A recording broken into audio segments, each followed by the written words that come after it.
नमस्कार, मैं हूं आपके साथ अंकिता पाल और आप सभी का मसला में स्वागत है। बिहार में एक बार फिर से एनडीए का दमखम देखने को मिला है। एनडीए लगातार बढ़त बनाई हुई थी और ये बढ़त जीत में तब्दील हो गई है। आपको बताते चले कि बीजेपी सबसे बड़ी पार्टी बनकर उभरी है, तो वहीं जेडीयू दूसरी बड़ी पार्टी के तौर पर सामने आई है। तो वहीं बात करें महागठबंधन की, तो जिस तरह की हार महागठबंधन को देखने को मिली है, उसकी उम्मीद तो शायद ही किसी ने की होगी। बिहार में एनडीए की जीत पर बीजेपी समेत एनडीए के में जीत का माहौल है। और वहीं आपको बताते चले कि दूसरी तरफ इन नतीजों के बाद महागठबंधन को मंथन की जरूरत है। महागठबंधन की तरफ से पीएम मोदी की माता पर की गई टिप्पणी से महिलाओं में काफी ज्यादा रोष देखने को मिला था, जिसका नतीजा ये हुआ कि महिलाओं ने एक तरफा एनडीए के पक्ष में वोट डाले हैं। युवाओं को भी एनडीए का मैनिफेस्टो खासा पसंद आया है और यही वजह रही कि बिहार में डबल इंजन की सरकार ने बहुमत के आंकड़े को आसानी से पार कर दिया। लेकिन सवाल यही बना हुआ है कि लगातार एक के बाद एक राज्य में हार के बाद महागठबंधन हार से क्या सबक ले रहा है, क्या सबक ले भी रहा है या फिर नहीं।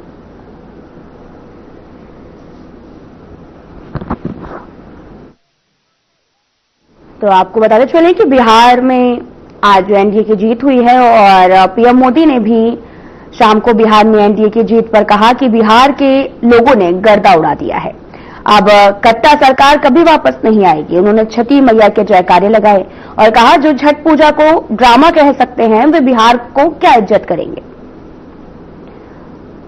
और साथ ही आपको बताते चले कि बिहार में एनडीए की सरकार बनी है। महागठबंधन को 243 में से 202 सीटों पर जीत हासिल हुई है, जो कि रिकॉर्ड है। महागठबंधन के खाते में सिर्फ 35 सीटें आई हैं। बिहार में सरकार बनाने के लिए 122 सीटों की जरूरत है, लेकिन अभी तक 35 सीटें मिली हैं।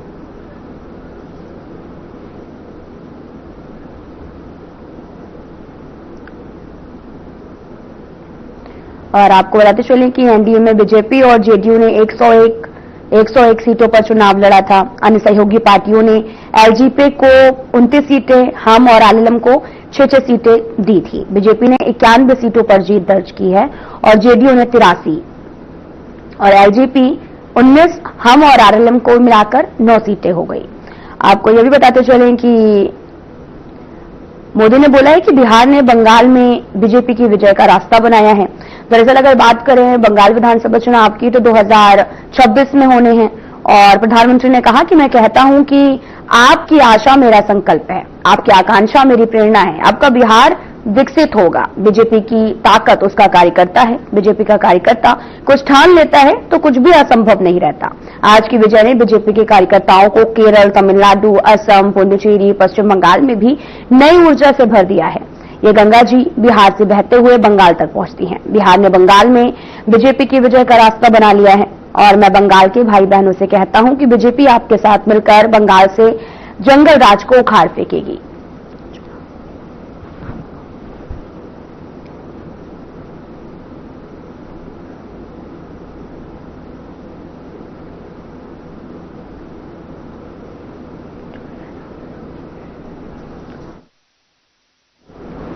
तो अब हमारे साथ में इसी पर बात करने के लिए गेस्ट का पैनल जुड़ चुका है। राजवीर रोहिला, प्रवक्ता बीजेपी से, राकेश सौद कांग्रेस से और राजनीतिक विश्लेषक विशाल चौधरी जुड़ चुके हैं। सबसे पहले आपका बहुत बहुत धन्यवाद हमारे साथ जुड़ने के लिए और बहुत स्वागत है आपका। तो सबसे पहला सवाल जो है राजवीर रोहिला आपसे है। तो एनडीए ने बहुमत का जो आंकड़ा है वो भी पार कर लिया है और 202 पर बढ़त बनाई हुई है। तो ऐसे में अगर देखा जाए आज राजवीर रोहिला जी, तो सबसे पहले आपको बधाई जीत की और साथ ही देखा जाए तो कांग्रेस जो है वो पिछड़ती हुई नजर आई, महागठबंधन पिछड़ता हुआ नजर आया है। तो क्या रही जीत की वजह? और साथ ही अगर मोदी जी को सुना जाए तो MY फॉर्मूला बोला है उन्होंने, यानी कि महिला और यूथ के सहयोग से एनडीए को बहुमत मिली है। जी अंकिता जी, प्रवक्ता एक्टर द्वारा के दर्शकों को मेरी राम राम। सबसे पहले बिहार की जनता को बधाई।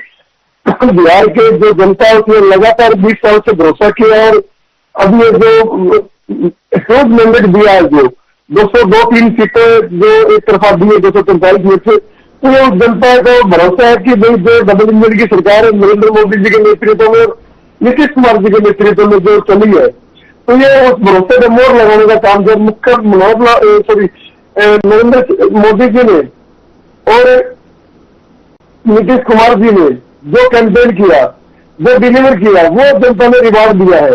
वो चाहे जीविका दीदी का ऐसी बहुत सी योजनाएं है जो एनडीए की सरकार ने जनता को दी थी और जनता ने भरोसा किया उनसे। लेकिन जो विपक्ष की जो भूमिका रही, कहीं ना कहीं वो भूमिका नेगेटिव जो उन्होंने पॉलिटिक्स की है वो उसकी रही है। वो लोगों मतलब उन्होंने कुछ किया ही नहीं, न कोई मुद्दे थे उनके पास, न कुछ और था, खाली ये था कि भाई आप ये बोल दो, आप क्लेरिफिकेशन किस चीज का दे रहे आप। जनता ने उनके जो झूठे वादे उनको भरोसा नहीं किया और एक तो था भारतीय जनता पार्टी और एनडीए की जो सरकार बनाई है, तो ये आपको साबित करता है कि आने वाले समय में पॉजिटिव राजनीति चलेगी।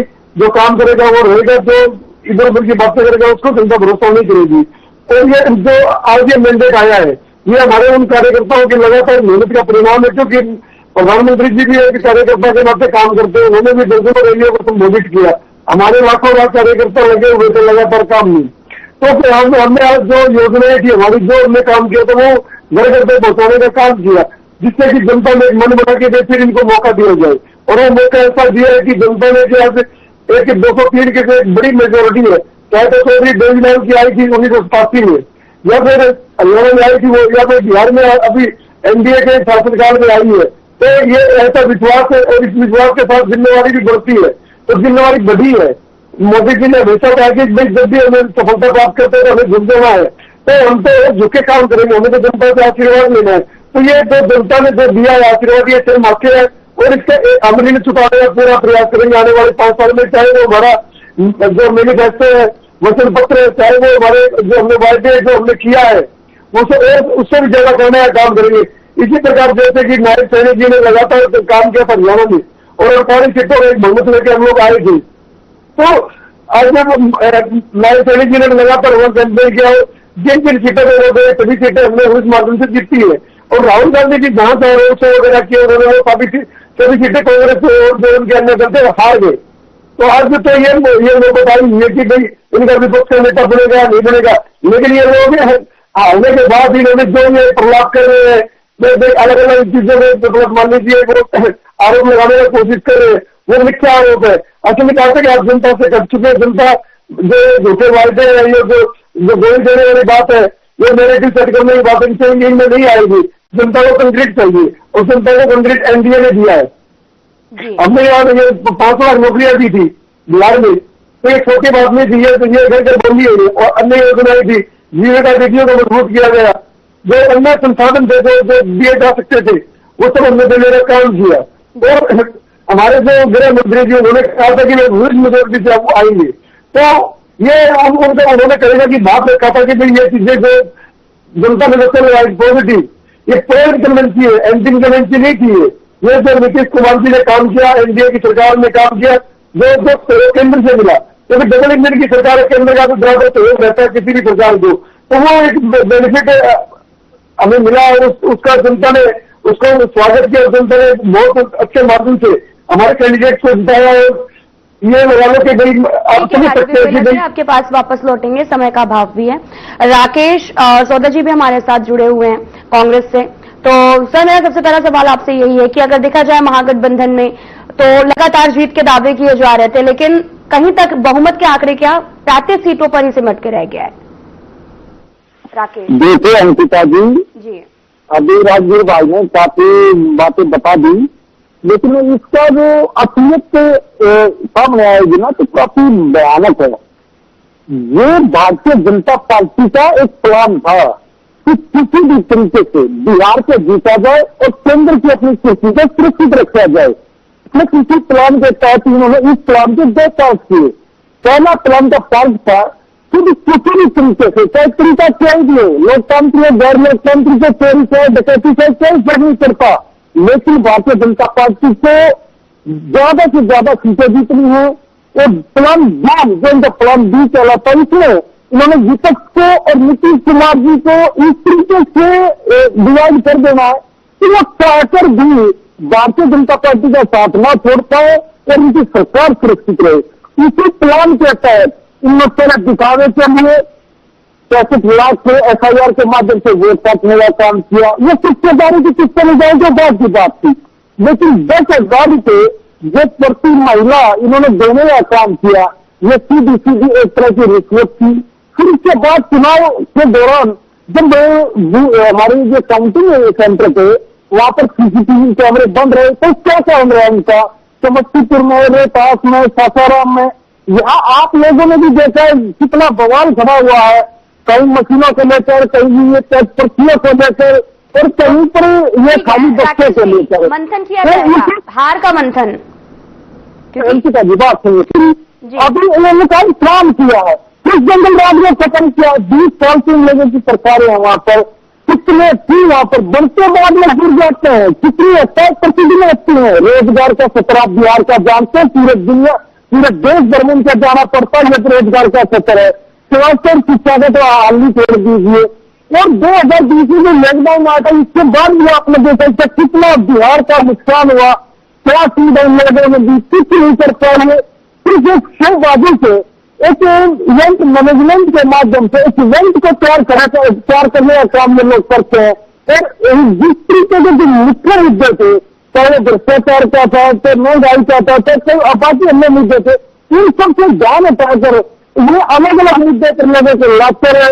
और इन्होंने देखिए कई बातें ऐसी है जो अभी कहीं नहीं जा सकती जांच के दायरे में, ये बिल्कुल चुनाव के वक्त ये चीजें कराने का काम करते हैं जो देश के लोकतंत्र को कमजोर करते हैं। सवाल किए हैं उसका जवाब राजवीर रोहिला जी दे रहे हैं, कम शब्दों में दीजिएगा क्योंकि हमारे पास में हमें राजनीतिक विशेषज्ञ भी जुड़े हुए हैं, उनसे भी बात करनी है, अपनी बात रखिए कम शब्दों में।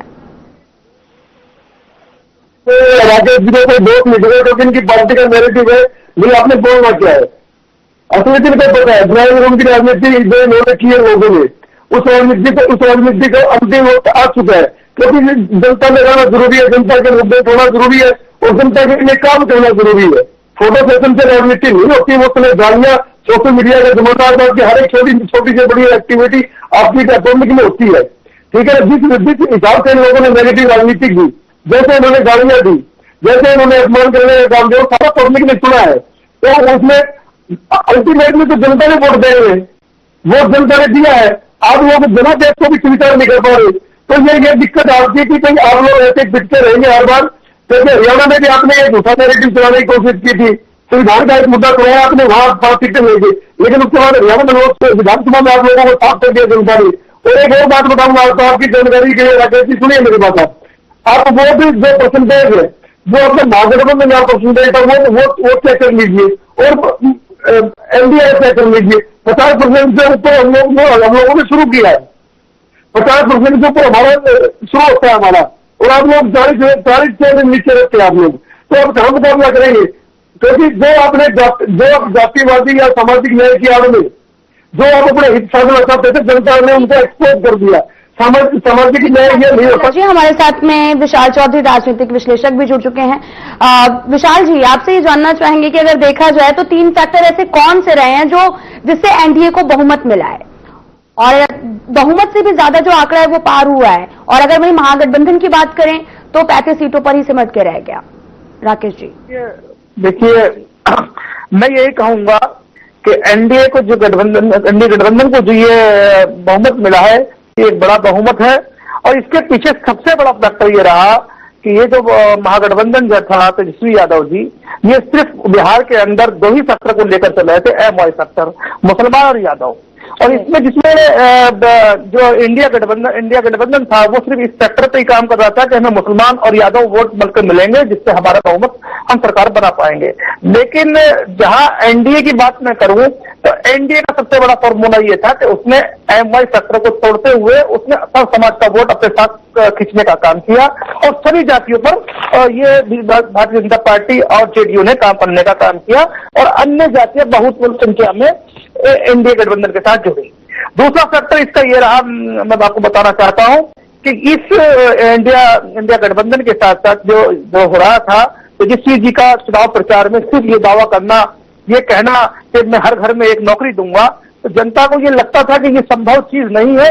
इसका भी एक दुष्प्रभाव उनके लिए रहा जी। और जहां एनडीए की बात करें तो एनडीए ने ये किया जेडीयू सरकार ने बिहार के अंदर, जो बिहार राज्य है, वहां तकरीबन 40 लाख लोग जो स्कीम वर्कर हैं, जो आंगनबाड़ी है या आपके रसोईया है या मान लीजिए और वर्कर है, उनको जो है उनकी चुनाव के एंड वक्त पर उनकी सैलरी दुगनी कर देना और 10-10 हजार रुपया सबके खाते में जाना, उनको लगा कि सरकार कहीं ना कहीं बेहतरीन कार्य कर रही है।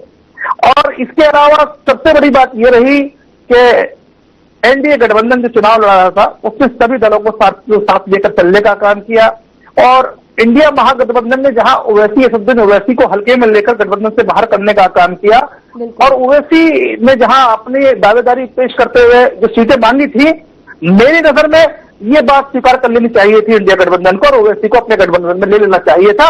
इससे मुसलमान वोट को जहां एक तरफ आप जोड़ने की बात कर रहे थे, वहीं मुस्लिम पार्टी जो अपने आप को मुस्लिम पार्टी होने का दावा करती है, उसको आप तरह से खारिज करने का काम कर रहे थे, जिसका नतीजा ये रहा कि असदुद्दीन ओवैसी साहब ने तकरीबन 6 सीटों पर जीत हासिल की और इंडिया गठबंधन को काफी नुकसान पहुंचाने का प्रयत्न किया और कोशिश में कामयाब भी हुए। बिल्कुल, अगर विशाल जी देखा जाए तो बीजेपी पर लगातार आरोप लगते रहे, वोट चोरी के हों या फिर तमाम तरह के आरोप महागठबंधन की तरफ से लगाए गए, लेकिन उसी का फायदा उन्हें मिलता हुआ नजर आया है। देखिए चुनाव में क्या हुआ कि वोट चोरी, ये चोरी सारे मुद्दों से भटककर जनता की बात करने का समय नहीं मिल पाया तेजस्वी जी को। आप उठा के देख लीजिए 2020 के चुनाव में तेजस्वी जी ने 200 रैलियां की, इस चुनाव में सिर्फ 100 ही रैलियां कर पाए। वो वोट चोरी जैसे मुद्दों पर ही अपना सारा ध्यान केंद्रित करते रहे, लेकिन एनडीए गठबंधन धरातल पर जो है वो मजबूती से चुनाव लड़ा था और प्लानिंग से चुनाव लड़ता रहा।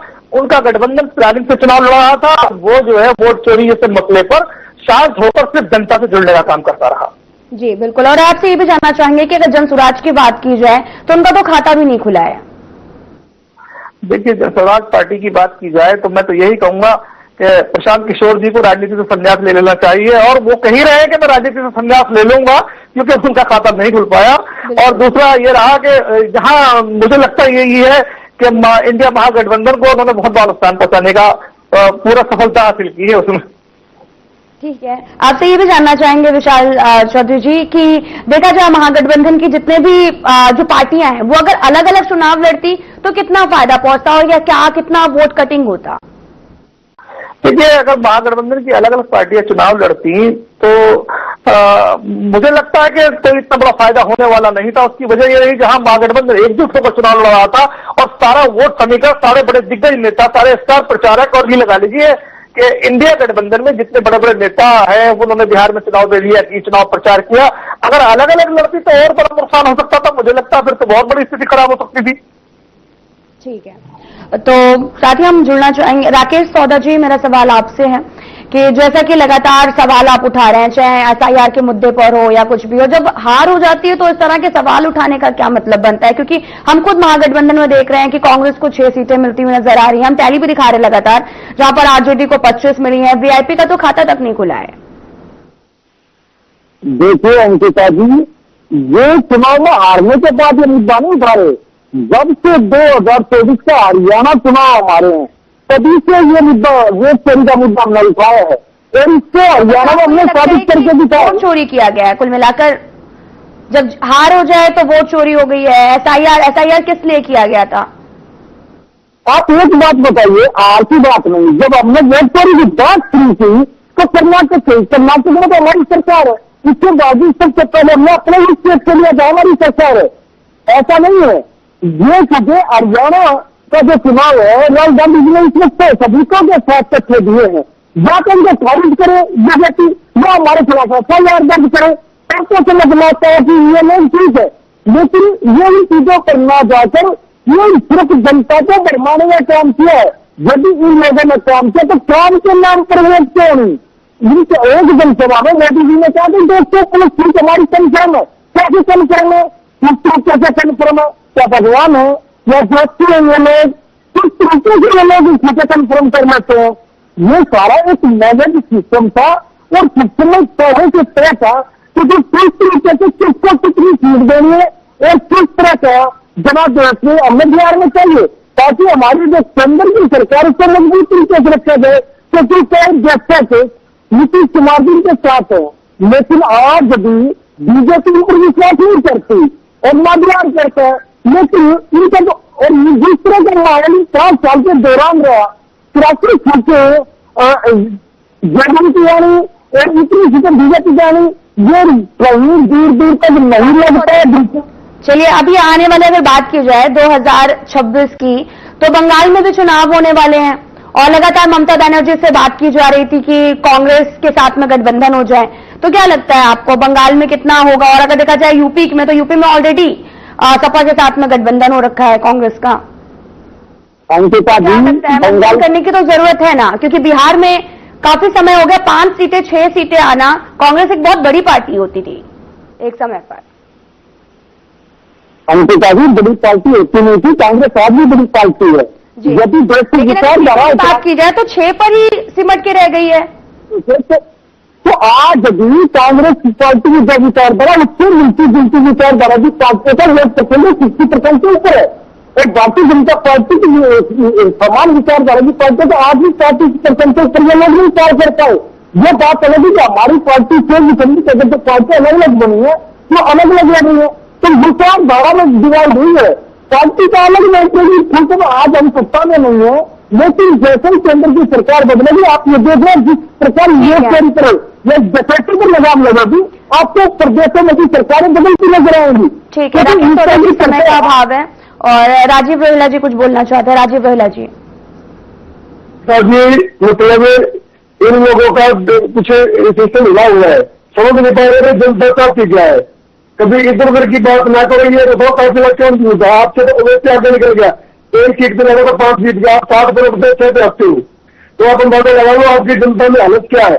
वही हालत आपके हरियाणा में थी, बिहार में आपकी, ठीक है ना। आने वाले समय में आपके लिए अरे सुनो, 1 मिनट सुनो, अरे 70 साल तो आपने बिता देश को, 70 साल तो देश को आपने। राजीव रोहिला जी, बस एक सवाल का जवाब दीजिएगा कि 100 दिन का जो कार्यकाल है उसमें क्या होने वाला है? अगर देखा जाए तो जब भी सरकार बनती है तो 3 प्रमुख जो काम है वो क्या होंगे? पहले मैं इस सवाल का जवाब शपथ ग्रहण के बाद दे पाऊंगा, क्योंकि मैं कांग्रेस से की तरफ झूठा नहीं हूँ। क्योंकि जब भी वो शपथ ग्रहण होगा उसके बाद कैबिनेट की मीटिंग होगी, उसमें तो प्रस्ताव पास होंगे, वो सारे पब्लिक के सामने होंगे। बिहार की जनता के लिए जो नीतीश कुमार जी ने किया, जो मोदी जी ने किया, उससे भी बेहतर करने का प्रयास रहेगा। ठीक है। राजीव रोहिला जी, राकेश सौदा जी, विशाल चौधरी जी हमारे साथ जुड़े हुए थे। तमाम जानकारी देने के लिए, हमारे साथ जुड़ने के लिए आपका बहुत बहुत धन्यवाद। क्लास बुलेटिन में इतना ही। नमस्कार।